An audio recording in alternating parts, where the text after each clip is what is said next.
दोस्तों एक बार फिर से स्वागत करता हूं आप सभी का DAR एजुकेशन के इस यूट्यूब चैनल पर।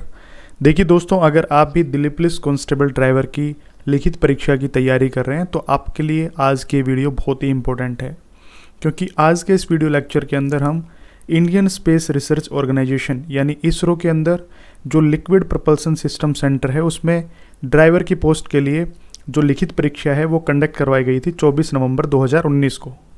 तो ये पेपर डिस्कस करने वाले हैं, यानी इनके जितने भी क्वेश्चंस हैं जो 50 क्वेश्चंस हैं, यानी ये एग्ज़ाम हुआ था 100 नंबर का, लेकिन इसमें से 50 क्वेश्चंस ऐसे हैं जो driving rule and regulations, vehicle maintenance, इनके अलावा ट्रैफिक रूल एंड रेगुलेशंस होते हैं और इनके अलावा मोटर व्हीकल एक्ट्स होते हैं, उनसे जुड़े हुए क्वेश्चन है 50। तो इन 100 क्वेश्चंस में से हमने जो 50 क्वेश्चन है वो लिए हैं, उनको हम सोल्व करेंगे, क्योंकि आपकी आने वाली जितनी भी दिल्ली पुलिस ही नहीं लेकिन और भी जितने भी ड्राइवर की भर्तियां हैं उनमें भी इन्हीं से रिलेट करते हुए क्वेश्चंस आपसे पूछे जाएंगे। हुबहू नहीं तो इनसे रिलेट करते हुए क्वेश्चंस जरूर आपको उन एग्जामिनेशंस में देखने को मिलेंगे। तो चलिए अभी स्टार्ट करते हैं वीडियो को। सबसे पहला क्वेश्चन देखिए। क्वेश्चन है, वाहन वह मशीन है जो खालिस्तान का वहन करती है। Vehicle is a machine that transports. Option हैं आपके पास जनता यानी पीपल, इसके अलावा माल यानी कार्गो, या फिर दोनों जनता या माल, या फिर उपरोक्त सभी। तो देखिए जो व्हीकल होता है, वाहन होता है, वो किसका वहन करने के लिए काम में लाया जाता है, तो वो जनता का भी यानी पीपल्स भी उसके थ्रू ट्रांसपोर्ट, यानी आप कह सकते हैं पीपल्स भी अपनी जो जर्नी है वो पूरा करते हैं व्हीकल से। इसके अलावा जो कार्गो है यानी माल है उसको भी ढोया जाता है किससे, व्हीकल से। तो हम कह सकते हैं कि दोनों के लिए। तो उपरोक्त सभी इसका करेक्ट आंसर हो जाएगा, यानी हम जनता को भी लेके जा सकते हैं उसमें, इसके अलावा माल को भी, या फिर दोनों को भी। तो उपरोक्त सभी इसका सही आंसर बन जाएगा। ठीक है, अब इसके डेफिनेशन की बात करें तो वाहन मुख्यतः परिवहन के साधन होते हैं। इनमें किसी भी प्रकार का वाहन शामिल हो सकता है जिसका उपयोग हम कार्गो, लाइव कार्गो या फिर मानव यात्रियों को भूमि, वायु या पानी से ले जाने के लिए करते हैं। उसे हम क्या कहते हैं, व्हीकल कहते हैं, वाहन कहते हैं। ठीक है, इसका करेक्ट आंसर हो जाएगा ऑप्शन नंबर डी, जनता, माल, या फिर जनता या माल दोनों। ठीक है, नेक्स्ट क्वेश्चन की तरफ चलते हैं। क्वेश्चन है, मोटर वाहन अधिनियम खालिस्तान का अधिनियम है। देखिए जो मोटर व्हीकल एक्ट है इज एन एक्ट ऑफ, किसका एक्ट है, राज्यसभा का यानी स्टेट लेजिस्लेटिव असेंबली का, या फिर नगर पालिका का यानी म्यूनसिपलिटी का, इसके अलावा भारत का संसद यानी पार्लियामेंट ऑफ इंडिया का, या फिर पालिका का, कॉरपोरेशन का। तो देखिए आप सभी को पता है जब भी कोई एक्ट बनता है तो वो लोकसभा और राज्यसभा इनमें से किसी भी एक सभा से उठ करके और फिर संसद में पारित किया जाता है। तो हमें पता है कि जो मोटर व्हीकल एक्ट है वो भी भारत की संसद यानी पार्लियामेंट ऑफ इंडिया का एक एक्ट है, अधिनियम है। तो इसका जो करेक्ट आंसर है वो हो जाएगा ऑप्शन नंबर सी, यानी भारत का संसद। ठीक है, देखिए भारतीय संसद द्वारा वर्ष 1988 में पारित मोटर वाहन अधिनियम सड़क परिवहन वाहनों के लगभग सभी पहलुओं को नियंत्रित करता है। इनमें यातायात नियमन, वाहन बीमा, मोटर वाहनों का जो पंजीकरण है यानी रजिस्ट्रेशन है वो, नियंत्रण परमिट और जुर्माने जो हैं उनके प्रावधान हैं किसके अंदर, जो मोटर वाहन अधिनियम है उनके अंदर। यह जो अधिनियम है ये 1 जुलाई 1989 से लागू पूरे भारतवर्ष में हो गया था। तो आपसे पूछें कि जो मोटर व्हीकल एक्ट 1988 है वो कब से लागू हुआ था, तो वो हुआ था 1 जुलाई 1989 से। ठीक है, तो ये ध्यान रखना है, आपको पूछा जा सकता है। नेक्स्ट क्वेश्चन है, MORTS का क्या अर्थ है। ठीक है, MORTS स्टैंड्स फॉर, इनमें से आपको फुल फॉर्म बतानी है MORTS की। ठीक है, MORTS की जो फुल फॉर्म है वो इनमें से कौन सी है ऑप्शंस के हिसाब से। तो सबसे पहला ऑप्शन है मोटर व्हीकल्स एक्ट, इसके अलावा है मिनिस्ट्री ऑफ रेलवेज, फिर है मिशन ऑफ रोड ट्रांसपोर्ट, या फिर है ministry of road transport and highways. तो ऑप्शंस के हिसाब से इसका जो करेक्ट आंसर है वो हो जाएगा ministry of road transport and highways. देखिए जो सड़क परिवहन एवं राजमार्ग मंत्रालय है यानी ministry of road transport and highways, अगर उसका मिनिस्टर आपसे पूछ लें कि वर्तमान में जो सड़क परिवहन एवं राजमार्ग मंत्रालय है उनको कौन संभाल रहा है, ठीक है, तो वो है नितिन गडकरी जी। ठीक है, श्री नितिन गडकरी जी हमारे रोड ट्रांसपोर्ट एंड हाईवेज के मिनिस्टर हैं। ये पूछा जा सकता है आपसे, तो इसका करेक्ट आंसर क्या हो जाएगा, ऑप्शन नंबर डी, MORTS की फुल फॉर्म होती है ministry of road transport and highways. दोस्तों एक इम्पोर्टेंट बात भी आपको बताना चाहूँगा, दिल्ली पुलिस कांस्टेबल ड्राइवर की भर्ती के लिए यानी रिटन एग्जामिनेशन के लिए हमने मॉक टेस्ट लॉन्च किए हुए हैं मोबाइल एप्लीकेशन पे। गूगल प्ले स्टोर पे जाकर के आप हमारा मोबाइल एप्लीकेशन भी डाउनलोड कर सकते हैं, DR एजुकेशन ऑफिशियल। वहाँ पे जाकर के आपको जो बेस्ट मॉक टेस्ट हैं, देखिए हर संडे आपको मॉक टेस्ट मिलते हैं। 20 मार्च से हमने लॉन्च कर दिए थे और एग्जाम पैटर्न के हिसाब से 100 क्वेश्चन, जिसमें 20 क्वेश्चन GS GA के रहेंगे यानी जीके के, इसके अलावा 20 क्वेश्चन रीजनिंग के, 10 क्वेश्चन मैथ के, और इसके अलावा 50 क्वेश्चन आपको driving rule and regulations, vehicle maintenance वाले जितने भी क्वेश्चंस होते हैं वो आपको मिलने वाले हैं। तो मॉक टेस्ट आप हमारी मोबाइल एप्लीकेशन पे जा करके परचेज कर सकते हैं। इसके अलावा हैवी ड्राइवर की ई बुक भी वहाँ पे आपको मिल जाएगी, और दोनों एक साथ आपको परचेज करने हैं तो वहाँ पे आपको कुछ डिस्काउंट भी मिल जाएगा। तो कॉम्बो ऑफर के नाम से है, आप एप्लीकेशन पे जा करके चेकआउट कर सकते हैं। और दोस्तों जो मोबाइल एप्लीकेशन है उसका लिंक इस वीडियो के डिस्क्रिप्शन में मिल जाएगा, वहाँ से जा करके आप चेक कर सकते हैं। देखिए नेक्स्ट क्वेश्चन है, कोई भी व्यक्ति किसी भी सार्वजनिक स्थल में खालिस्तान के बिना अपना वाहन नहीं चला सकता है। No person shall drive a motor vehicle in any public place unless he holds. देखिए उसके पास इनमें से कौन सा डॉक्यूमेंट नहीं होगा तो वो सार्वजनिक स्थल पर यानी पब्लिक प्लेस पे अपना जो वाहन है वो नहीं चला सकता, अपना जो व्हीकल है वो नहीं चला सकता। क्या उसके पास पैन कार्ड नहीं होगा तो वो ड्राइविंग नहीं कर सकता, यानी अपना जो व्हीकल वो नहीं चला सकता। आधार कार्ड नहीं होगा तो नहीं चला सकता, ड्राइविंग लाइसेंस नहीं है तो नहीं चला सकता, या फिर पासपोर्ट नहीं है तो नहीं चला सकता। देखिए ये क्वेश्चन बिल्कुल कॉमन सा है, आप सभी को पता भी होगा। अगर एक व्यक्ति जिसकी उम्र 18 साल हो गई है और उसने ड्राइविंग लाइसेंस बनवाया हुआ है तो उसके बाद ही वो सार्वजनिक स्थल पर यानी पब्लिक प्लेस पे अपना जो व्हीकल है, अपना जो वाहन है वो चला सकता है। तो इसका जो सही आंसर है वो हो जाएगा ऑप्शन नंबर C, यानी उसके पास जो चालक लाइसेंस है, ड्राइविंग लाइसेंस है वो होना चाहिए। ठीक है, देखिए उसके बाद भी यहाँ पे 2 क्वेश्चंस और बनते हैं। अगर आपकी उम्र, आपकी एज 18 साल हो गई है और आपने DL बनवा लिया है तो आप सार्वजनिक स्थल पर अपना वाहन, अपना व्हीकल चला सकते हैं। उसका क्या आंसर होगा? आपकी एज 18 साल, आपकी जो एज है वो 18 साल नहीं हुई है और आपने DL नहीं बनवाया है तो आप अपने जो व्हीकल को, अपने वाहन को सार्वजनिक स्थल पर चला सकते हैं। उसका आंसर क्या होगा? देखिए आप सभी को पता है कि ड्राइविंग लाइसेंस के लिए जो न्यूनतम आयु है वो चाहिए आपको 18 साल। ठीक है, ड्राइविंग लाइसेंस के लिए आपको अपना जो लाइसेंस है उसके लिए अप्लाई करने के लिए मिनिमम एज चाहिए 18 साल। 18 साल आपकी न्यूनतम आयु होनी चाहिए। उसके बाद आप DL बनवा सकते हैं, यानी ड्राइविंग लाइसेंस के लिए अप्लाई कर सकते हैं। ठीक है, लेकिन अब बात यह है कि अपने व्हीकल को उस टाइम पे चला सकते नहीं चला सकते। अगर आपकी न्यूनतम आयु 18 साल है, आपके पास ड्राइविंग लाइसेंस है और आप पब्लिक प्लेस पे व्हीकल चलाने के लिए एलिजिबल है या नहीं है, तो हाँ बिल्कुल एलिजिबल है अगर आपके पास ड्राइविंग लाइसेंस है तो। अगर नहीं है तो इसके केस में बिल्कुल आप व्हीकल को नहीं चला सकते। अब एक और कारण कि आपके पास ड्राइविंग लाइसेंस बना हुआ है लेकिन वो आपके पास नहीं है जब आप ड्राइव कर रहे हैं, तो उसका सॉल्यूशन क्या है? देखिए आपके पास अपना मोबाइल होगा, आपका जो एंड्रॉयड मोबाइल है वो आपके पास होगा। आप पब्लिक प्लेस पे अपना वाहन चला रहे हैं, अपनी व्हीकल को चला रहे हैं, लेकिन फिजिकल रूप में यानी अपने पर्स में रखते हैं, कोई बैग में रखते हैं ड्राइविंग लाइसेंस, वो आपके पास नहीं है। मोबाइल तो होगा। तो देखिए भारत सरकार ने डिजीलॉकर नाम का एक मोबाइल एप्लीकेशन लॉन्च किया हुआ है। ठीक है, जब भारत डिजिटल की तरफ दौड़ कर रहा था तो उस टाइम पे भारत सरकार ने डिजीलॉकर नाम का एक मोबाइल एप्लीकेशन लॉन्च किया था जिसमें आप अपने जो डॉक्यूमेंट्स हैं, इंपॉर्टेंट डॉक्यूमेंट्स, को संभाल करके रख सकते हैं। तो अगर आपके पास फिजिकल रूप में ड्राइविंग लाइसेंस नहीं है तो डिजीलॉकर में आप अपना अकाउंट बना सकते हो, उसमें अपना पैन कार्ड, आधार कार्ड, इसके अलावा ड्राइविंग लाइसेंस वो सेफ जोन में रख सकते हैं। अगर आपके पास नहीं है तो अगर डिजीलॉकर पे आप शो कर देते हैं तो वो हर जगह वैलिड होता है। ठीक है, तो अगर आपको सार्वजनिक स्थल पर व्हीकल चलाना है, ड्राइविंग लाइसेंस आप भूल गए हैं घर पे या किसी बैग में रखा हुआ है, आपके पास फिजिकल रूप में नहीं है, जैसे ट्रैफिक पुलिस को अगर आपको ड्राइविंग लाइसेंस दिखाना है तो आप डिजीलॉकर पे अपना जो डॉक्यूमेंट है वो दिखा सकते हैं। ठीक है, और ये वैलिड है।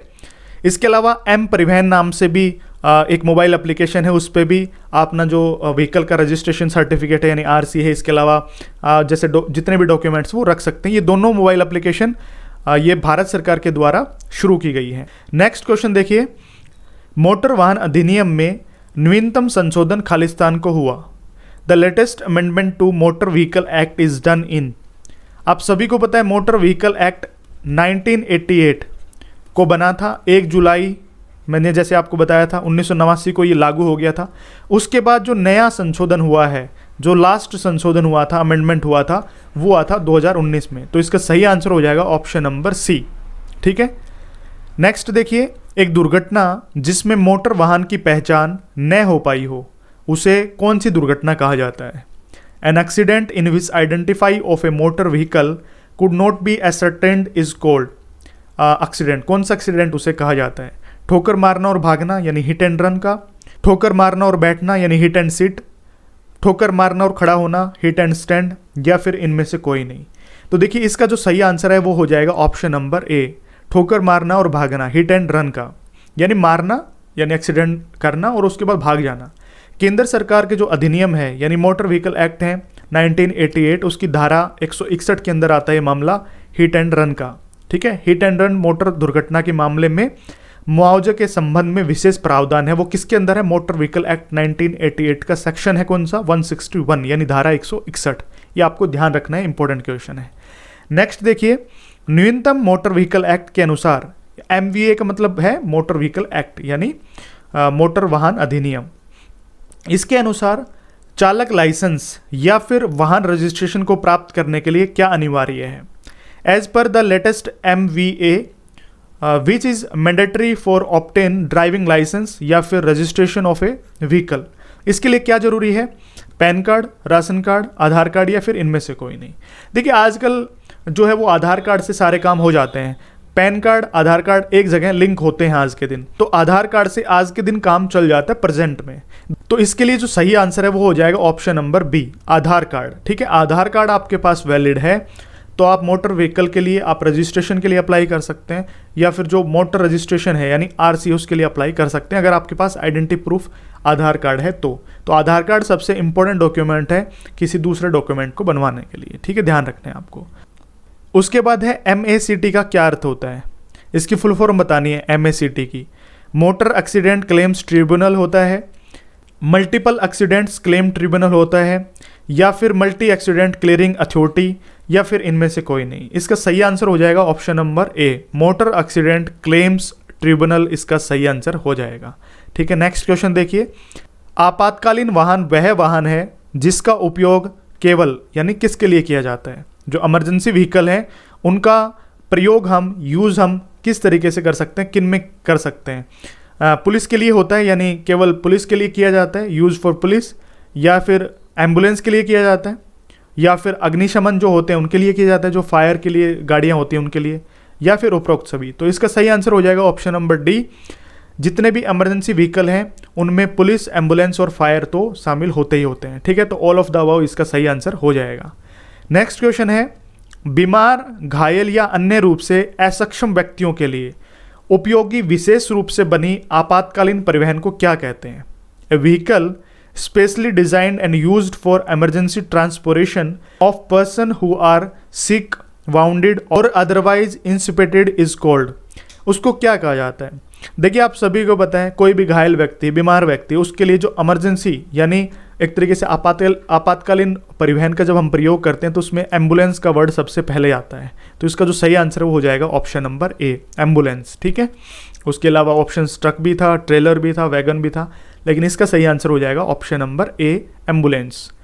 नेक्स्ट देखिए, एक मोटर वाहन जिसके साथ एक अर्ध ट्रेलर या ट्रेलर जुड़ा हो, एक ऐसा वाहन जिसमें 2 या 2 से अधिक एनम में भाग हो और जो माल या जनता के लिए वहन किए जाते हों, तो उसे क्या कहते हैं? A motor vehicle to which semi trailer or trailer is attached or a vehicle which is composed of 2 or more rigid section connected by for carriage of goods or passengers, तो उसे हम क्या कहते हैं? ठीक है, एम्बुलेंस कहते हैं, जोड़न वाहन यानी आर्टिकुलेटेड व्हीकल कहते हैं, या फिर कृत्रिम वाहन यानी आर्टिफिशियल व्हीकल, या इनमें से कोई नहीं। देखिए इसको कहते हैं हम जोड़न वाहन यानी articulated vehicle.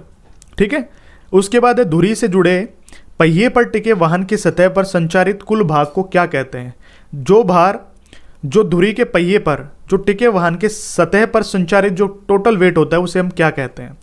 The total weight transmitted to the surface on which the vehicle rest by the vehicle wheel या wheels attached to that axle is called, उसे हम क्या कहते हैं? देखिए एक्सल से जुड़ा हुआ है तो आप समझ ही गए होंगे इसको क्या कहते हैं। इसको हम एक्सल वेट कहते हैं या फिर एंगल वेट, डेड वेट या फिर सभी वेट हम कहते हैं, यानी ऊपर के जो सभी हैं वो। तो इसको कहते हैं हम एक्सल वेट यानी धुरी भार। ठीक है, जो एक्सल होता है जिस पे हमारे पहिए होते हैं उसके ऊपर जो टोटल भार है जो सतह पर समाया हुआ वेट है तो उसे हम क्या कहते हैं, एक्सल वेट, धुरी भार। ठीक है, नेक्स्ट क्वेश्चन देखिए, मोटर व्हीकल के तहत जारी किया गया दस्तावेज जो प्रमाणित करता है कि मोटर गाड़ी सुरक्षा और अन्य मापकों पर खरा उतरता है वो क्या कहलाता है। A document issued under motor vehicle act that certified that the motor vehicles meets safely and other standard is called. उसे हम क्या कहते हैं, बीमा सर्टिफिकेट कहते हैं यानी इंश्योरेंस सर्टिफिकेट, या फिर योग्यता या फिटनेस सर्टिफिकेट कहते हैं, या फिर रोड टैक्स सर्टिफिकेट कहते हैं, या फिर पोल्यूशन सर्टिफिकेट कहते हैं। तो इसको कहते हैं हम फिटनेस सर्टिफिकेट यानी योग्यता सर्टिफिकेट या फिटनेस सर्टिफिकेट इसको हम कहते हैं। नेक्स्ट क्वेश्चन देखिए, एक मोटर वाहन जिसका कुल भार 12 टन से अधिक हो उसको हम किसके रूप में वर्गीकृत करते हैं, यानी किस रूप में वो वर्गीकृत किया जाता है। A motor vehicle that gross vehicle weight of which exceed 12 ton यानी 12 टन इज क्लासिफाइड एज भारी मोटर वाहन यानी हैवी मोटर व्हीकल, या फिर हल्के वाहन यानी लाइट व्हीकल, इसके बाद हल्की मोटर गाड़ी यानी लाइट मोटर व्हीकल, या फिर मध्यम मोटर गाड़ी यानी मीडियम मोटर व्हीकल। तो इसका सही आंसर हो जाएगा option number A, heavy motor vehicle यानी जितने भी व्हीकल जिसका वजन 12 टन से ज़्यादा होता है। और कौन सा वजन, जो ग्रॉस व्हीकल वेट होता है। ठीक है, यानी बिना सामान के जो खाली जो गाड़ी है उसका जो वेट होता है ग्रॉस व्हीकल वेट, जिसे हम GVW भी बोलते हैं, तो वो 12 टन से अधिक होता है यानी बढ़ जाता है उससे ज़्यादा, तो वो हैवी मोटर व्हीकल के अंदर आता है। ये ध्यान रखना है आपको। ठीक है, नेक्स्ट क्वेश्चन देखिए, क्वेश्चन है भारी उपकरण या निर्माण उपकरण या फिर मिट्टी उठाने का उपकरण जो स्वचालित यानी खींचने वाली या फिर ढोने वाली हो और जिसका मुख्यतः उपयोग निर्माण या फिर अनुरक्षण के लिए होता है तो उसको क्या कहते हैं, वो क्या कहलाता है। हैवी इक्विपमेंट और कंस्ट्रक्शन इक्विपमेंट और earth moving equipment which is self propelled यानी टोड और hold and used primarily in construction and maintenance is called. उसे हम क्या कहते हैं, गतिशील मशीनरी कहते हैं यानी मोबाइल मशीनरी, या फिर अचल मशीनरी यानी इमूवेबल मशीनरी, या फिर स्थायी मशीनरी यानी परमानेंट मशीनरी, या फिर इनमें से कोई नहीं। देखिए इसमें जो अचल मशीनरी होती है यानी इमूवेबल जो मशीनरी होती है इसका मतलब क्या है कि वो हिल डुल नहीं सकती, अचल हैं, चल नहीं सकती। इसके अलावा परमानेंट मशीनरी भी वही है कि एक जगह पर रहते हो।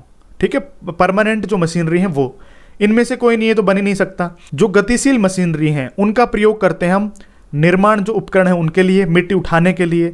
ठीक है, स्वचालित जो उपकरण होते हैं वो। ठीक है, यानी जो खींचने वाली हों, ढोने वाली हों, और हम कंस्ट्रक्शंस में, मेंटेनेंस में जिनका प्रयोग करते हैं, कुछ इस प्रकार की आपको दिखेंगी वो। ठीक है, जेसीबी टाइप में, करेंट टाइप में। तो इस प्रकार के जो वाहन होते हैं इनको हम बोलते हैं मोबाइल मशीनरी यानी गतिशील मशीनरी, या फिर इस गतिशील की जगह मोबाइल भी लिखा आ सकता है ऐसे। ठीक है, ऐसे भी लिखा आ सकता है, तो मोबाइल मशीनरी भी इसको हम बोल देते हैं। ठीक है, नेक्स्ट क्वेश्चन पे चलते हैं। क्वेश्चन है मनुष्य या जानवरों की पेशीय शक्ति द्वारा चलित परिवहन के माध्यम का क्या मतलब है। Mode of transport that is propelled or powered by muscular power of either human being or animal means.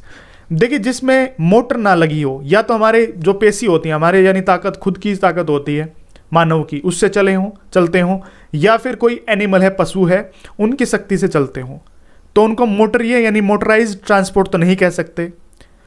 ठीक है, और उनको हम अव्यापारिक यानी नॉन कॉमर्शियल व्हीकल भी नहीं कह सकते, ट्रांसपोर्ट नहीं कह सकते। तो कह क्या सकते हैं, मोटर रहित जो परिवहन होते हैं जिनमें मोटर नहीं लगी रहती, तो उसको हम क्या बोल सकते हैं, क्या या तो वो भाई को मानव को चला रहा होगा या फिर कोई पशु चला रहा होगा। तो इसका जो सही आंसर है वो हो जाएगा ऑप्शन नंबर बी, मोटर रहित परिवहन यानी non motorised transport. Next question देखिए, क्वेश्चन है मोटर गाड़ी अधिनियम के तहत जारी दस्तावेज जिसके तहत मोटर गाड़ी को परिवहन गाड़ी के रूप में उपयोग करने का अधिकार दिया जाता है। A document issued under motor vehicle act authorising the use of motor vehicle as a transport vehicle. उसे हम क्या कहते हैं, बीमा सर्टिफिकेट यानी इंश्योरेंस सर्टिफिकेट कहते हैं, रोड का सर्टिफिकेट यानी रोड कर सर्टिफिकेट, रोड टैक्स सर्टिफिकेट कहते हैं, या फिर परमिट कहते हैं, या फिर इनमें से कोई नहीं। देखिए जब भी हम ट्रांसपोर्ट व्हीकल को रोड पे उतारते हैं तो उसके लिए हमें क्या चाहिए, परमिट चाहिए। तो ऑप्शन नंबर सी इसका सही आंसर हो जाएगा।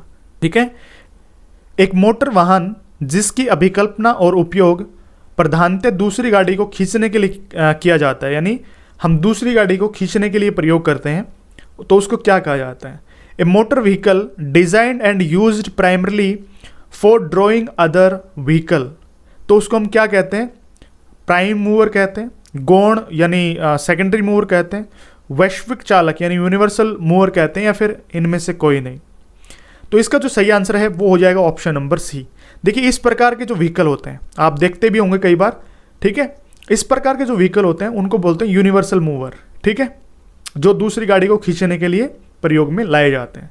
तो इसका ऑप्शन नंबर हो जाएगा सी, वैश्विक चालक। ठीक है, नेक्स्ट क्वेश्चन है, टक्कर होने पर पहनने वाले के सिर को आघात से बचाना ही खालिस्तान का मुख्य ध्येय होता है। Which primarily intended to protect the wearer's head against impact in the event of a collision. देखिए जब टक्कर हो जाती है उस टाइम पे अपने सर को बचाने के लिए सबसे ज़्यादा जो इंपॉर्टेंट रोल प्ले करता है वो कौन करता है? Hand gloves, helmet, safety gloves, safety shoes, या फिर जो सेफ्टी गॉगल्स होते हैं, जो चश्मे होते हैं वो। देखिए सर को बचाने की बात हो रही है तो सीधा सीधा आंसर है, सिंपल सा आंसर ऑप्शन नंबर 20 का सही आंसर हो जाएगा हेलमेट। ठीक है, हेलमेट जरूरी होता है। ये वैसे तो 2 व्हीलर्स के अंदर क्वेश्चन है, लेकिन ये एग्जाम में आया हुआ है तो हमें पता होना चाहिए। वैसे भी ये जर्नल क्वेश्चन है, आप सभी को पता भी होना चाहिए। नेक्स्ट क्वेश्चन देखिए, एक मोटर गाड़ी द्वारा तय की जाने वाली यात्रा की रेखा को खालिस्तान कहा जाता है। A line of travel which may be transferred by a motor vehicle is called road, map, route या फिर प्लान, यानी रोड मानचित्र, मार्ग या फिर योजना। देखिए हम रूट की बात करते हैं हमेशा, देखा होगा ना, ये रूट वहां जाता है तो मार्ग कहते हैं उसको। एक मोटर गाड़ी द्वारा जितनी भी तय की गई दूरी है उस रेखा को हम क्या बोलते हैं? रूट बोलते हैं, मार्ग बोलते हैं। ठीक है, नेक्स्ट क्वेश्चन देखिए, क्वेश्चन बहुत ही आसान है। सीएनजी का क्या अर्थ है? सीएनजी की फुल फॉर्म आपको बतानी है, तो इसकी फुल फॉर्म क्या होती है? Compressed natural gas, common nitrogen gas, combined natural gas, या फिर इनमें से कोई नहीं, नन ऑफ द अबव। तो इसका जो सही आंसर है वो हो जाएगा option number A, compressed natural gas होती है, सीएनजी होती है वो। ठीक है, नेक्स्ट क्वेश्चन देखिए, रोड पर ट्रैफिक में शामिल होते हैं। ट्रैफिक ऑन रोड्स इंक्लूड्स, देखिए जो ट्रैफिक होता है रोड पे उसमें कौन कौन सी जो चीज़ें हैं, कौन कौन से वाहन है वो शामिल होते हैं, कौन कौन शामिल होता है ये हमें बताना है। पेडिस्ट्रियन यानी जो पैदल चलने वाले हैं वो, मोटर व्हीकल्स यानी जो मोटर गाड़ियां हैं वो, या फिर मोटर रहित परिवहन एवं अन्य गाड़ियां वो, या फिर ऑल ऑफ द अबव। देखिए रोड पे जो चल रहा है वो ट्रैफिक के अंदर ही शामिल होता है। अब इसमें ये मत करके आना जिसमें मोटर लगी है वही ट्रैफिक के अंदर इंक्लूड होता है, नहीं, जो रोड पे चलता है वो सभी ट्रैफिक के अंदर शामिल होते हैं। तो ऑल ऑफ द अबव इसका सही आंसर हो जाएगा। ठीक है, अब देखिए ट्रैफिक में कौन कौन शामिल होता है, डेफिनेशन आप देख लीजिएगा। ट्रैफिक में पैदल चलने वाले वाहन, सवारियाँ, जो चरवाहे वाले जानवर, रेलगाड़ियाँ व अन्य वाहन शामिल हैं जो यात्रा या फिर परिवहन के लिए सार्वजनिक रास्तों या सड़कों का उपयोग करते हैं, वो सभी ट्रैफिक के अंदर शामिल होते हैं, ये ध्यान रखना है आपको। नेक्स्ट क्वेश्चन देखिए, बिना चालन शक्ति और खींचे जाने के लिए बनी गाड़ी को क्या कहते हैं? देखिए आप सभी को पता भी है, खींचने के लिए हम किसका प्रयोग करते हैं? ठीक है, अगर मान लो हम भी खींच रहे हैं तो किसका प्रयोग करते हैं? किसी ट्रॉली का। तो a vehicle without motive power and design to drawn is called, जिसको सिर्फ खींचने के लिए प्रयोग करते हैं। ठीक है, यानी उसको खींच के ले जा सकते हैं हम। तो क्या वो प्राइम मूवर होती हैं, या फिर ट्रैक्टर होता है, या फिर नन ऑफ द अबव, या फिर ट्रेलर होते हैं? तो देखिए जब भी हम ट्रेलर की बात करते हैं, ट्रेलर किस तरीके के होते हैं? इस तरीके के, देखे होंगे ना आपने। तो उनका प्रयोग हम खींचने के लिए करते हैं ना, खींच के ले जा सकते हैं उनको। तो इसका सही आंसर हो जाएगा ऑप्शन नंबर बी, ट्रेलर होते हैं वो, बिना चालन शक्ति, यानी जिसके अंदर मोटर नहीं लगी होती और जिसको खींच के ही हम ले जा सकते हैं, उसका उपयोग खींच के करने में करते हैं। तो ऑप्शन नंबर 20 का सही आंसर हो जाएगा ट्रेलर। ठीक है, जैसे इस तरीके की जो ट्रॉलियां होती हैं उनको ट्रैक्टर से खींचा जाता है। ट्रैक्टर के अंदर तो चालन यानी शक्ति लगी हुई है ना, तो उसके अंदर तो कोई मोटी पावर है, मोटर की पावर है, लेकिन ट्रेलर के अंदर नहीं होती, ट्रॉली के अंदर नहीं होती। ठीक है, तो ट्रैक्टर इस ट्रॉली को खींचने के लिए काम आता है, और जो ट्रॉली है यानी ट्रेलर है, ट्रॉली या ट्रेलर जो बोल देते हैं, वो बिना शक्ति के चलती है। तो इसका सही आंसर हो जाएगा option number B. Next question देखिए, गाड़ी का खाली बाहर का मतलब क्या है? Unladen weight of vehicle means देखिए हम बोल देते हैं लदान। लदान का मतलब क्या है कि उसके अंदर कुछ वेट है, किसी व्हीकल के अंदर वेट है, उसे लदान वेट बोलते हैं। यानी एक व्हीकल जिसके अंदर कुछ भार रखा हुआ है, कोई माल उसमें रखा हुआ है और उसका टोटल जब वेट लेते हैं तो वो बोलते हैं लदान वेट। लेकिन अगर अनलदान वेट की बात करते हैं, यानी जब व्हीकल के अंदर खुद का ग्रॉस व्हीकल वेट है, जो मैंने आपको बताया था GVW है ग्रॉस व्हीकल वेट, उसे हम बोलते हैं अनलदान वेट। ठीक है, तो ऑप्शंस कौन कौन से हो जाएंगे?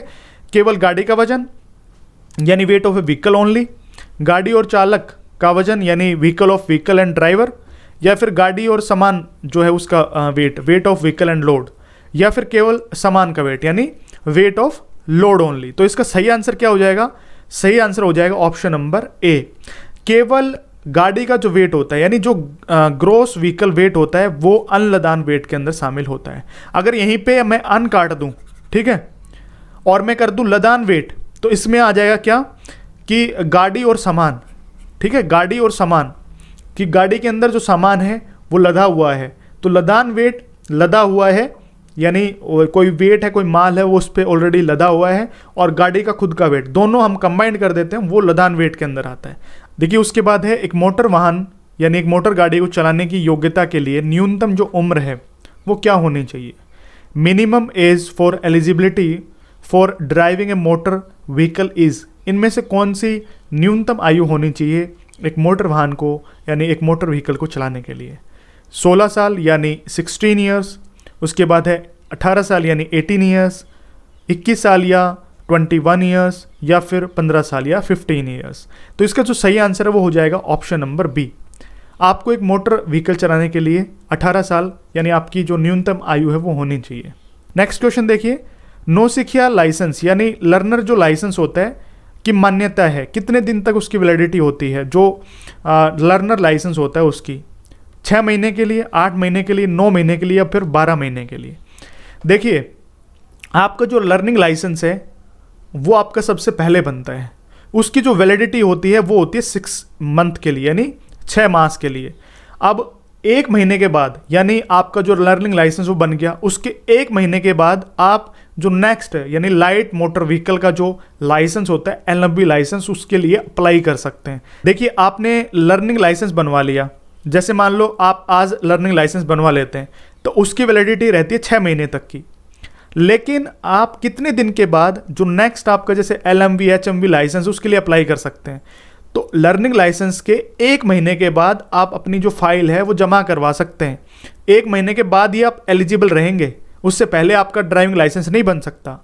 आप लर्निंग लाइसेंस बनवा लिया आपने, और उसके बाद अगर नेक्स्ट आपका ड्राइविंग लाइसेंस बनवाना है तो उसके लिए आपको 1 महीना कंप्लीट करना पड़ेगा, उसके बाद आप एलिजिबल रहेंगे ड्राइविंग लाइसेंस बनवाने के लिए। लेकिन उसकी वैलिडिटी कितने दिन की रहेगी लाइसेंस की, यानी जो लर्निंग लाइसेंस है उसकी 6 महीने तक की रहेगी। तो वैलिडिटी पूछी है इसमें लर्निंग लाइसेंस की, तो इसका जो सही आंसर है वो हो जाएगा ऑप्शन नंबर ए, 6 मंथ। ठीक है, नेक्स्ट क्वेश्चन देखिए, निम्नलिखित में से कौन सा जो विकल्पी ईंधन है यानी अल्टरनेटिव फ्यूल इनमें से कौन सा है? मिथेनॉल है, इथेनॉल है, ब्यूटेन है, या फिर इनमें ये सभी हैं? तो इसका सही आंसर हो जाएगा ऑप्शन नंबर ए।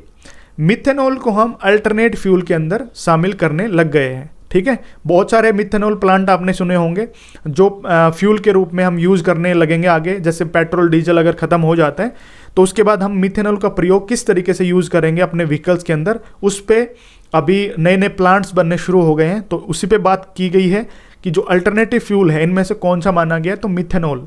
ठीक है, ऑप्शन नंबर ए इसका सही आंसर हो जाएगा। उसके बाद है PUC का क्या अर्थ है? PUC की फुल फॉर्म आपको बतानी है। ऑप्शन है आपके पास pollution under control, public utility cell, pressure under control, या फिर पब्लिक अंडर कंट्रोल। इसका सही आंसर हो जाएगा option number A, pollution under control. ठीक है, आप सभी को पता है PUC सर्टिफिकेट जरूरी होती है किसी भी व्हीकल के लिए। और बात करते हैं नई गाड़ियों के लिए, जैसे आपने आज नई गाड़ी यानी कार खरीदी या फिर आपने बाइक खरीदी है, तो उसकी जो PUC सर्टिफिकेट होती है उसकी वैलिडिटी 1 साल तक की रहेगी। ये आपको ध्यान रखना है, 1 साल तक की रहेगी। उसके बाद आपको फिर रिन्यू करवाना पड़ेगा। लेकिन आप अपनी जो रिन्यूअल डेट है, जैसे जो नेक्स्ट डेट मिलेगी वो मिलेगी फिर 6 महीने तक की। 6 महीने की जो वैलिडिटी है वो हो रहेगी आगे जितने भी दिन आप जो सर्टिफिकेट है वो बनवाते हैं। लेकिन अगर आपने आज नया व्हीकल खरीदा है तो उसकी वैलिडिटी 1 साल तक की रहेगी। उसके बाद आपको हर 6 महीने में वैलिड करवाना पड़ेगा। नेक्स्ट क्वेश्चन देखिए, अरिये यानी रेडियल टायरों के क्या फायदे हैं? Advantages of radial tyres. Tyres दो प्रकार के होते हैं, आप सभी को पता भी होगा। एक होता है विदाउट ट्यूब, एक होता है विद ट्यूब। जो टायर विदाउट ट्यूब होते हैं उसे हम ट्यूबलेस भी बोल देते हैं। ट्यूबलेस टायर बोलते हैं ना, ट्यूबलेस टायर। और आजकल जनरली जितनी भी गाड़ियां आ रही हैं उनमें ट्यूबलेस टायर ही आ रहे हैं। लेकिन जो ट्यूबलेस टायर होते हैं उनमें भी दो प्रकार के होते हैं, एक जनरल कैटेगरी के होते हैं, एक रेडियल टायर होते हैं। रेडियल टायर थोड़ा अच्छा होता है, उसके फायदे ज़्यादा होते हैं। देखिए उसमें कम ईंधन की खपत होती है, यानी लोअर फ्यूल कंजप्शन होता है। उसके अलावा उच्च गतियों पर टायरों में कम ऊष्मा उत्पादन होती है, यानी जो हीट है टायर गर्म कम होंगे। इसके अलावा अच्छा जो परिचालन और बेहतर रोड संपर्क बना रहेगा, यानी ग्रिप अच्छी बनी रहेगी। तो ऑप्शन नंबर डी इसका सही आंसर हो जाएगा, यानी उपरोक्त सभी जितने भी फायदे इन्होंने बताए हैं ऑप्शन ए बी सी में, वो सभी फायदे होते हैं रेडियल टायर्स के अंदर। ठीक है, तो इसका करेक्ट आंसर हो जाएगा option number D. Next question देखिए क्वेश्चन है एक हल्की मोटर गाड़ी जिसका उपयोग ड्राइवर को छोड़ करके 6 तक व्यक्तियों को ले जाने हेतु किया जाता है, यानी a light motor vehicle used for carriage of not more than 6 person excluding the driver. Driver को छोड़ करके 6 व्यक्तियों तक, 6 पैसेंजर्स हम उसके अंदर बिठा सकते हैं। ठीक है, तो उसको हम क्या बोलते हैं? टैक्सी, ट्रक, बस या फिर इनमें से कोई नहीं। तो इनको हम बोलेंगे टैक्सी। 6 लोगों तक, ड्राइवर को छोड़ करके 6 लोगों तक बिठा सकते हैं टैक्सी के अंदर। लेकिन वहीं पे पैसेंजर्स की जो संख्या वो बढ़ने लग गई, मान लो 6 प्लस हो गई, एक तो ड्राइवर हो गया, ठीक है, और यहाँ पे 6 प्लस जो पैसेंजर्स हैं वो हो गए, तो उनको हम क्या बोलेंगे? तो उस टाइप के जो व्हीकल हैं उन्हें हम बोलते हैं ओमनी बस। ये ध्यान रखना है आपको, ठीक है, उन्हें हम बोलेंगे ओमनी बस, ये भी आप ध्यान रखना। नेक्स्ट क्वेश्चन है बेहतरीन मील दूरी यानी जो माइलेज होती है पाने के लिए ड्राइविंग सुझाव क्या हैं? Driving tips for best mileage. इष्टतम टायर दबाव यानी ऑप्टिमम टायर प्रेशर। खाली भार कम करना यानी रिड्यूस अनलदान वेट। गाड़ी की नियमित सर्विसिंग यानी regular servicing of A vehicle, या फिर उपरोक्त सभी यानी ऑल ऑफ द अबव। तो इसका जो सही आंसर वो हो जाएगा ऑप्शन नंबर डी। यही टिप्स हैं तीनों जो बेस्ट माइलेज के लिए काम आती हैं। ठीक है, तो बेहतरीन मील दूरी के लिए हमें 3 टिप्स अपनानी चाहिए, ये महत्वपूर्ण होती हैं। नेक्स्ट क्वेश्चन देखिए, माल के अंतर्राज्यीय परिवहन कार्य हेतु परिवहन गाड़ी के लिए खालिस्तान आवश्यक होता है। A transport vehicle for the purpose of interstate transportation of goods needs. देखिए यहाँ पे आपको राज्य माल परमिट चाहिएगा यानी स्टेट गुड्स परमिट, या फिर राष्ट्रीय माल परमिट चाहिएगा नेशनल गुड्स परमिट, या फिर इसके अलावा डिस्ट्रिक्ट गुड्स परमिट चाहिएगा यानी जिला माल परमिट, या फिर उपरोक्त का कोई नहीं, इनमें से कोई नहीं। इसका जो सही आंसर है वो हो जाएगा option number B, national goods permit आपको चाहिए, तभी आप अंतरराज्यीय जो कार्य हैं वो लेकर के जा सकते हैं, किसी भी माल का आवागमन है वो कर सकते हैं एक राज्य से दूसरे राज्य में। देखिए यहाँ पे आपको 2 तरीके से मिल सकता है, एक तो होता है इंटरस्टेट, ठीक है, यहाँ पे आपको इंटरस्टेट यानी अंतरराज्यीय यानी एक राज्य से दूसरे राज्य में, उसके लिए आपको चाहिएगा नेशनल गुड्स परमिट। लेकिन वहीं पे आ जाए इंट्रा स्टेट, यहां देखो चेंज हो गया, इंट्रा स्टेट आ जाए, ठीक है, यानी अंतरराज्यीय नहीं आए, केवल राज्य के अंदर, तो वो होता है केवल राज्य, केवल आपको अपने ही राज्य के अंदर चलना है, तो उसके लिए आपको चाहिएगा फिर स्टेट गुड्स परमिट। तो इंटरस्टेट इंट्रा स्टेट दोनों में डिफरेंस होता है, ध्यान रखना। इंटरस्टेट के लिए, अंतरराज्य के लिए हमें नेशनल गुड्स परमिट चाहिएगा, और बात करें इंट्रास्टेट की तो उसके लिए हमें स्टेट गुड्स परमिट की ज़रूरत होती है, उससे हमें स्टेट के अंदर जो माल का आवागमन है वो कर सकते हैं। ठीक है, नेक्स्ट क्वेश्चन देखिए, ट्रैफिक के बिना रुकावट चलने हेतु रोड का उपयोग करने वाले कुछ कानूनों और नियंत्रणों यानी रोक या फिर निषेधों से अवगत कराने के लिए खालिस्तान का उपयोग किया जाता है, which are used to ensure free movement of traffic and make the road users of certain laws and regulations, restrictions and prohibitions। तो इसके लिए हमें रोड सेफ्टी मैंडेटरी साइन का प्रयोग करना चाहिए, या फिर सिक्योरिटी साइंस का, ट्रांसपेरेंट साइन का, या फिर इनमें से कोई नहीं। रोड सुरक्षा अनिवार्य चिन्ह है उनका हमें उपयोग करना चाहिए, उनकी तरफ हमें ध्यान देना चाहिए, या फिर जो सुरक्षा चिन्ह होता है, पारदर्शी चिन्ह होते हैं, या फिर इनमें से कोई नहीं। तो इसका सही आंसर हो जाएगा ऑप्शन नंबर ए, जितने भी रोड सेफ्टी मैंडेटरी साइंस होते हैं उनकी तरफ हमें ध्यान देना चाहिए, उनको देख करके चलना चाहिए। उसके बाद देखिए ये भी एक सिंपल सा क्वेश्चन है, ये जो चिन्ह है ये किस प्रकार का संकेत करता है, ये जो रोड साइन है किस प्रकार का जो संकेत हमें देता है, क्या इंडिकेट करता है। ऑप्शन है नो पार्किंग, प्रोसीड यानी आगे बढ़ें और ना यहाँ पे पार्किंग ना करें, रुकना नहीं है नो स्टॉप, या फिर राह दें यानी गिव वे। तो देखिए सिंपल सा है, कॉमन से आप सभी को पता भी होगा, राह दे, रास्ता दे, गिव वे, उसके लिए इस प्रकार का चिन्ह है वो माना जाता है। और बात कर लेते हैं नो पार्किंग के लिए, तो नो पार्किंग के लिए इस प्रकार का चिन्ह माना जाता है। और नो स्टॉप एंड स्टैंडिंग, ठीक है, उसके लिए इस प्रकार का चिन्ह है वो माना जाता है। यानी इस पार्किंग वाले में एक यहाँ पे रेड क्रॉस और आ जाए तो यहाँ पे ना तो रुकें और ना ही अपना वाहन पार्क करें, ठीक है, तो उसके लिए इस प्रकार का जो चिन्ह है वो होता है, no standing and no parking. Next question देखिए, नीचे दिए गए जो रोड साइन है इसका क्या मतलब होता है, किस प्रकार का संकेत हमें करता है। तो ये भी एक सिंपल सा है, ऑप्शन है no entry, stop, no parking या फिर नो स्टॉपिंग। तो इसका जो सही आंसर वो हो जाएगा नो एंट्री, यानी प्रवेश नहीं है यहाँ पे। और नो पार्किंग का मैं आपको बता ही चुका हूँ। और ये होता है स्टॉप का साइन, ठीक है, अष्टभुजाकार होता है ये ध्यान रखना है आपको। और इसमें 8 भुजाएं होती हैं, तो अष्टभुजाकार माना जाता है, रेड कलर का होता है स्टॉप का। और ये इंटरनेशनल साइन भी माना जाता है, ठीक है। और ये तो आपको पता है, ये नो स्टैंडिंग नो पार्किंग के लिए इस प्रकार का जो चिन्ह होता है वो होता है। उसके बाद देखिए ये जो चिन्ह है किस प्रकार का संकेत हमें देता है। एक्चुअल में क्वेश्चन पेपर के अंदर ये इस प्रकार का था, लेकिन एक्चुअल में इस प्रकार का होता है। इसमें ये रेड कलर का साइन है, लेकिन इसके अंदर जो पृष्ठभूमि है वो है ब्लू कलर की, यानी नीले कलर की, तो ये हमें ध्यान रखना है। और ये किस प्रकार का संकेत करता है, नो एंट्री यानी प्रवेश नहीं, रुकना नहीं है यहाँ पे, नो स्टॉपिंग, नो पार्किंग यानी पार्किंग नहीं, और या फिर पार्किंग के लिए तो ये देता है नो स्टॉपिंग, यहाँ पे रुकना भी मना है और पार्किंग करना भी मना है। एक्चुअल में no standing and no parking इसका बेस्ट आंसर होता है, लेकिन इसमें ये आंसर नहीं है। तो इसके लिए इस क्वेश्चन में जो ऑप्शंस हैं उसके हिसाब से बी इसका सही आंसर बन जाएगा। पार्किंग के लिए हम इस प्रकार का साइन यूज़ करते हैं, ठीक है, और इस प्रकार का भी साइन हम पार्किंग के लिए कर लेते हैं। उसके बाद है कि नैरो ब्रिज यानी संकरे जो पुल होते हैं उनके लिए इनमें से कौन सा जो चिन्ह है वो बिल्कुल करेक्ट है, बिल्कुल सही है। नैरो ब्रिज के लिए हम इंडिकेट करते हैं इस प्रकार का जो चिन्ह होता है वो, ये इंडिकेट करता है नैरो ब्रिज को, ठीक है, संकरा पुल को। और ये किस प्रकार के जो चिन्ह हैं वो संकेत करते हैं, तो ये आगे रास्ता संकरा है, यानी आगे जो रास्ता है वो सकड़ा है, संकरा है, नैरो रोड अहेड, तो उसके लिए इस प्रकार का चिन्ह होता है। ये जो चिन्ह है ये किस प्रकार का संकेत करता है, खतरनाक गहराई यानी डेंजरस डिप। और उसके बाद डी है, ये है आगे अवरोध यानी बैरियर अहेड, आगे बैरियर लगा हुआ है। तो मैंने चारों ऑप्शंस आपको क्लियर करके बता दिया, आप ध्यान रखेंगे। नेक्स्ट क्वेश्चन की तरफ चलते हैं और ऑप्शन नंबर ए इसका सही आंसर हो जाएगा। नेक्स्ट क्वेश्चन देखिए, इस प्रकार का जो चिन्ह है वो किसको इंडिकेट करता है, जो वेट लिमिट है उसको, समय लिमिट है उसको, स्पीड लिमिट है उसको, या फिर इनमें से कोई नहीं, ठीक है। तो ये करता है स्पीड लिमिट को। देखिए जब भी आपको स्पीड लिमिट के बारे में इंडिकेट किया जाएगा तो इस प्रकार के चिन्ह है वो आपको देखने को मिलेंगे, ठीक है। और भार सीमा की बात करें वेट लिमिट की, तो भार सीमा के लिए आपको यहाँ पे जैसे 5 लिख दिया, यहाँ पे आपको टन मिलेगा, टी मतलब टन। आपको उस रोड पे इतना ही वजन लेकर के अपने वाहन को ले जाने की अनुमति है, ठीक है।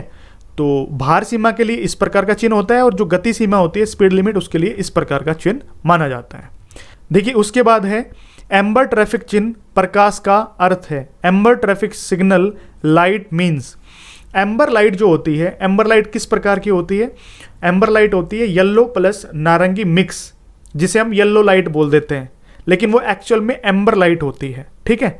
उसका क्या मतलब होता है एक्चुअल में, रुकना यानी स्टॉप, ड्राइव अवे यानी चलाइए, या फिर भोपी या हॉर्न बजा करके आगे बढ़िए, या फिर इनमें से कोई नहीं।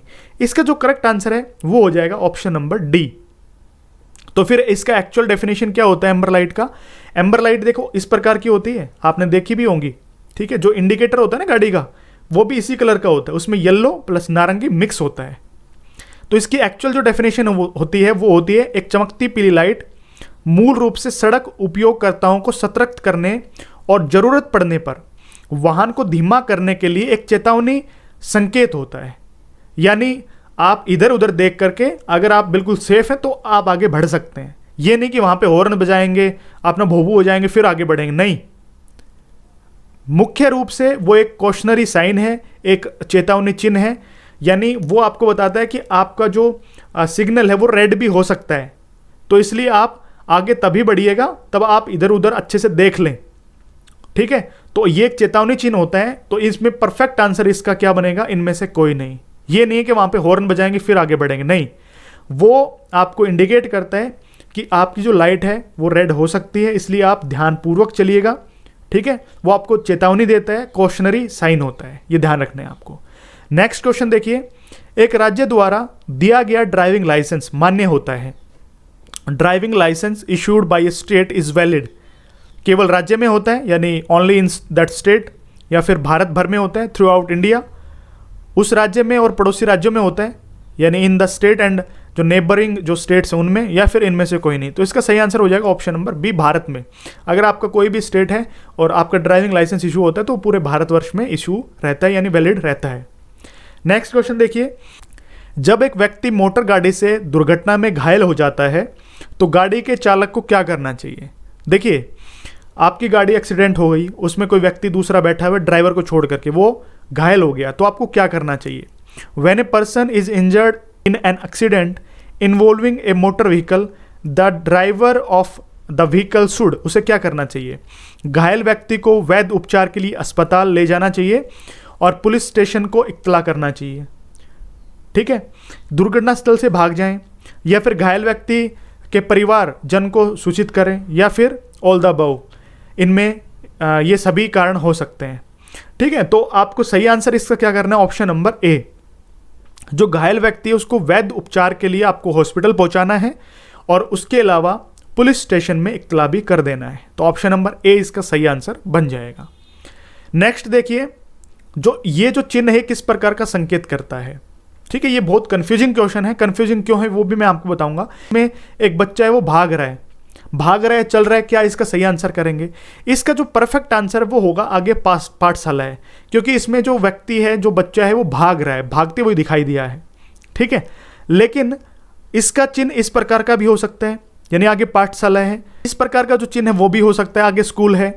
तो फिर पेडेस्ट्रियन क्रॉसिंग के लिए किस प्रकार का चिन्ह होगा। पेडेस्ट्रियन के लिए पैदल पार जो पथ है उसके लिए इस प्रकार का चिन्ह आपको देखने को मिलेगा। ठीक है, तो ये ध्यान रखना है आपको। गोल चक्कर के लिए आपको ऐसा चिन्ह देखने को मिलेगा, राउंड अबाउट इसको बोलते हैं, गोल चक्कर। ठीक है, आगे गोल चक्कर है तो इस प्रकार का चिन्ह आपको देखने को मिलेगा। तो इसमें कंफ्यूज नहीं होना है। मैं आपको फिर से बता देता हूं, ये जो चिन्ह है ये है पाठशाला का, क्योंकि इसमें जो व्यक्ति है, जो बच्चा है वो भागता हुआ दिखाई दे रहा है, और भागता हुआ इसमें भी दिखाई दे रहा है। ठीक है, तो लेकिन थोड़ा डिफरेंट है। और इसमें देखिए कोई पेरेंट है जो उस बच्चे को स्कूल में छोड़ने जा रहा है, तो इस प्रकार का चिन्ह भी आपको देखने को मिल सकता है।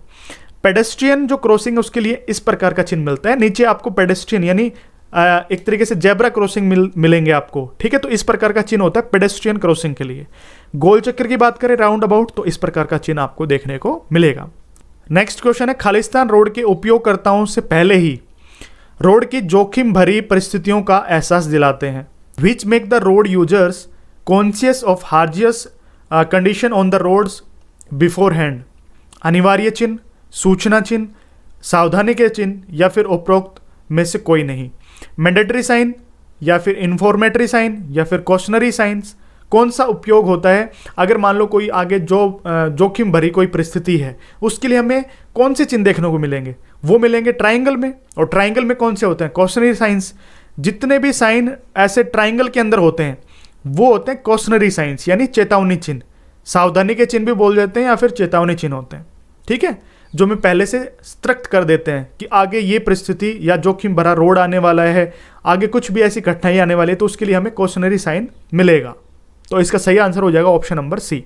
ये जितने भी चिन्ह हैं ये कॉशनरी साइन हैं जो ट्राइंगल के अंदर बने हुए हैं, ये ध्यान रखना है आपको। ठीक है, नेक्स्ट क्वेश्चन है, खालिस्तान रोड के उपयोगकर्ताओं को गंतव्य दूरी, वैकल्पिक रास्ते, या फिर खास स्थान जैसे भोजन अड्डा, सार्वजनिक अस्पताल के बारे में, या पास के अस्पताल इत्यादि के मार्गदर्शन जो है वो करते हैं, तो उस प्रकार के जो चिन्ह होते हैं वो किस प्रकार के चिन्ह माने जाते हैं।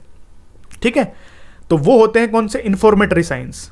तो ये भी आपको ध्यान रखने हैं, जितने भी इंफॉर्मेटरी साइन है वो आपको इस प्रकार के मिलने वाले हैं, जिसमें आपको बता दिया जाएगा आगे पेट्रोल पंप है, आगे अस्पताल है, आगे होटल है, आगे कोई फर्स्ट एड जो पोस्ट है वो है, आगे पार्किंग की सुविधा है। मतलब जितने भी इस प्रकार के चिन्ह जो हमें इन्फॉर्म करते हैं वो बोले जाते हैं इन्फॉर्मेटरी साइन, यानी सूचना देते हैं।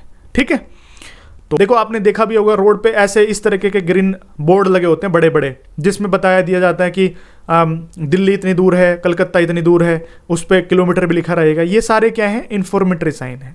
ठीक है, सूचना के चिन्ह होते हैं। नेक्स्ट क्वेश्चन देखिए, SPM का क्या अर्थ है? SPM की फुल फॉर्म हमें बतानी है। Solid propellant material, solid particle material matter, या फिर सस्पेंडेड पार्टिकुलेट मैटर, या फिर इनमें से कोई नहीं। तो इसका सही आंसर हो जाएगा option number B, suspended particular matter, इसका सही आंसर हो जाएगा। नेक्स्ट क्वेश्चन है, गाड़ी के पिछले पाइप यानी जो टेल पाइप है उससे खालिस्तान निकलता है। जो हमारा गाड़ी का साइलेंसर होता है तो उनसे क्या निकलता है? Hydrocarbons, carbon monoxide, sulphur dioxide, या फिर इनमें से ये सभी निकलते हैं। तो इसका सही आंसर हो जाएगा option number C, carbon monoxide, जो सबसे खतरनाक गैस मानी जाती है वो निकलती है किससे? साइलेंसर से, यानी जो पीछे का टेल होता है, टेल पाइप बोल देते हैं गाड़ी का, उससे कार्बन मोनोऑक्साइड निकलती है। तो इसका सही आंसर हो जाएगा option number C. Next question है, खालिस्तान शून्य उत्सर्जन गाड़ी है, which is zero emission vehicle. इनमें से कौन सी एक ऐसी है जिसका उत्सर्जन जीरो है, शून्य है, यानी उसमें फ्यूल की जरूरत नहीं पड़ रही है। कहने का मतलब जब भी कोई फ्यूल डलता है, ईंधन डलता है और वो जलता है तो वो इमिशन हो रहा है, यानी उत्सर्जन हो रहा है उसका। लेकिन इनमें से कौन सा ऐसा है जिसमें फ्यूल नहीं डलता है? तो सिंपल सा आंसर आप बता भी सकते हैं। देखिए बस में भी जो फ्यूल है वो डलता है, पेट्रोल जो गाड़ी होती है उसमें फ्यूल डलता है, डीजल गाड़ी होती है उसमें फ्यूल डलता है, बाइसिकल यानी जो साइकिल होती है उसमें फ्यूल नहीं डलता है। तो ये जीरो इमिशन के अंदर मानी जाती हैं, शून्य उत्सर्जन गाड़ी है। ऑप्शन नंबर फर्स्ट इसका सही आंसर माना जाएगा। ठीक है, देखिए उसके बाद है, पीछे के आईने के लिए खालिस्तान आईने का उपयोग किया जाता है, विच mirror is used for rear mirror. देखिए आपको पता भी है, एक तो साइड मिरर होता है गाड़ी के अंदर, एक होता है बीच में लगा होता है, वो हमें पीछे का दिखाता है कौन कौन से वाहन आ रहे हैं पीछे।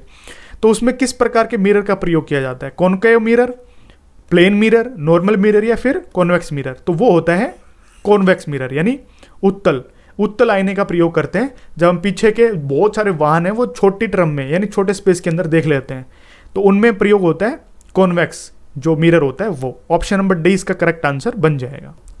देखिए उसके बाद है, एक दुर्घटना जिसमें बीमा की गई गाड़ी की गलती हो तो अन्य पार्टी द्वारा किए गए उसके कानूनी दावों की क्षतिपूर्ति खालिस्तान करता है। Compensate legal liabilities claimed by other party involved in an accident where insured vehicle is at fault. देखिए अगर आपकी गलती है, आपसे एक्सीडेंट हुआ है, आपकी गलती है, आपको पता भी है, सामने वाले का नुकसान हो गया, जो गाड़ी वाला है सामने वाला उसका नुकसान हो गया, तो उसको जो क्लेम है वो कौन देगा, यानी उसकी क्षतिपूर्ति कौन करेगा? तो उसके लिए आपको पता भी एक इंश्योरेंस होता है, थर्ड पार्टी इंश्योरेंस। जब आप इंश्योरेंस करवाते हैं तो उसके लिए सबसे ज़्यादा जरूरी होता है थर्ड पार्टी इंश्योरेंस। देखिए एक होता है सेकंड पार्टी। सेकंड पार्टी मतलब क्या है कि आपकी गाड़ी को नुकसान हो गया, आपको नुकसान हो गया तो आपकी भरपाई कर देगा इंश्योरेंस कंपनी। लेकिन थर्ड पार्टी इंश्योरेंस वो होता है जिसमें अगले वाले को नुकसान हो गया और आपकी इतनी हैसियत नहीं है कि आप उसकी नुकसान की भरपाई कर सके, तो उसके लिए भी एक इंश्योरेंस होता है थर्ड पार्टी इंश्योरेंस, जिसमें इंश्योरेंस कंपनी उस मेंबर को, उस अगले वाले सामने वाले का जो नुकसान हुआ है उसकी भरपाई करता है। तो इसका ऑप्शन नंबर ए इसका सही आंसर हो जाएगा, थर्ड पार्टी इंश्योरेंस। ठीक है, तो तीसरी पार्टी बीमा उसका भुगतान करती है, मतलब थर्ड पार्टी इंश्योरेंस आप करवाते हैं तो उसका भुगतान इंश्योरेंस कंपनी करती है। यानी जो थर्ड पार्टी इंश्योरेंस है वो करवाना बहुत ही जरूरी है, उसमें सामने वाले का कोई भी नुकसान हो गया तो उसकी क्षतिपूर्ति जो इंश्योरेंस कंपनी है वो कर देती है। ठीक है, नेक्स्ट क्वेश्चन देखिए, एबीएस प्रणाली का क्या अर्थ है? ABS system means, option number first है anti engine braking system, B है anti lock braking system, C है एंटी बॉडी ब्रेकिंग सिस्टम, या फिर नन ऑफ द अबव, इनमें से कोई नहीं। ये बहुत इंपॉर्टेंट क्वेश्चन है। एबीएस प्रणाली के आजकल जितने भी व्हीकल्स उसमें मोस्टली एबीएस जो सिस्टम है वो लगा आना शुरू हो चुका है और इसका सही आंसर हो जाएगा एंटी लॉक ब्रेकिंग सिस्टम। ये क्या होता है? देखिए जब भी आप गाड़ी चलाते हैं और आप जब ब्रेक एकदम से प्रेस करते हैं, कोई सामने वाहन आ रहा है, आप एकदम से प्रेस करते हैं, अगर आपके वाहन के अंदर एबीएस सिस्टम नहीं है, एबीएस प्रणाली नहीं है, तो आप सामने वाली गाड़ी में ठोकेंगे ही ठोकेंगे अगर आप इंस्टेंट ब्रेक लगाते हैं। लेकिन क्योंकि आप अपने स्टीयरिंग को हिला डुला नहीं सकते क्योंकि उसमें लॉक लग जाता है। एबीएस सिस्टम ये है कि वो लॉक को एंटी लॉक कर देता है, ब्रेक का जो लॉक है उसको एंटी लॉक कर देता है। कहने का मतलब वो धीरे धीरे ब्रेक लगेंगे, एकदम से ब्रेक नहीं लगते हैं, ठीक है ना। जो यहाँ पे आपकी गाड़ी घिसते हुए आ रही थी और एकदम से स्टीयरिंग मूव नहीं कर रहा था और आप सामने वाली वाहन के अंदर ठोक देते हैं गाड़ी को, वो होता है जब आपके गाड़ी के अंदर एबीएस सिस्टम नहीं होता है। ये देखिए यहाँ पे ठोक दिया ना। लेकिन अगर विदाउट एबीएस सिस्टम है तो आपकी गाड़ी के अंदर जो ब्रेक लॉक हो जाते हैं वो लॉक नहीं होंगे। सेंसर्स लगे होते हैं, ब्रेक आप इंस्टेंट लगाएंगे तो सेंसर्स स्पीड को, गति को पहचान लेता है और फिर धीरे धीरे ब्रेक लगते हैं, जिससे आप अपने स्टीयरिंग को मूव करके एकदम से भी मूव करके साइड से निकाल सकते हैं, ठीक है।